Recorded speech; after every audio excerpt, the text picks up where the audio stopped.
আজকাল দেখবেন আত্মীয় স্বজনরা অনেকে আপোষের তাবিজ করার জন্য অনেক কবিরাজের কাছে যায়, আছে না নাই?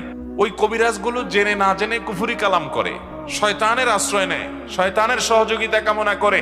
আপনার আপোষ করতে গিয়া, আপনার বিরুদ্ধে তাবিজ করতে গিয়া আপনাকে ব্ল্যাক ম্যাজিক করতেছে, আপনাকে কালো জাদু করতেছে, আপনি টেরও পাচ্ছেন না। কিছু খাওয়ায় দিচ্ছে, কিছু শোকায় দিচ্ছে, তাবিজ আপনার বালিশের নিচে রেখে দিচ্ছে, চিপা চাপা রেখে দিচ্ছে, বিভিন্ন রকমের আপনার সুই এটা সেটা রেখে দিচ্ছে, কবরে পুঁতে রাখা হচ্ছে, মানুষকে ধ্বংস করে শেষ করে দেওয়া হয়। আমাদের দেশে এগুলো প্রচন্ড রকমের বাড়া বেড়েছে।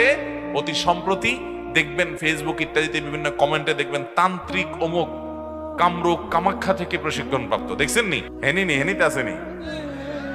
হেনি কেন সারা দেশে আছে, শুধু ফেনি কেন, সব জায়গাতেই, ঢাকা শহরেও আছে, সব জায়গাতে আছে। এগুলো থেকে বাঁচার জন্য সকাল সন্ধ্যার দোয়া কখনো ছাড়বেন।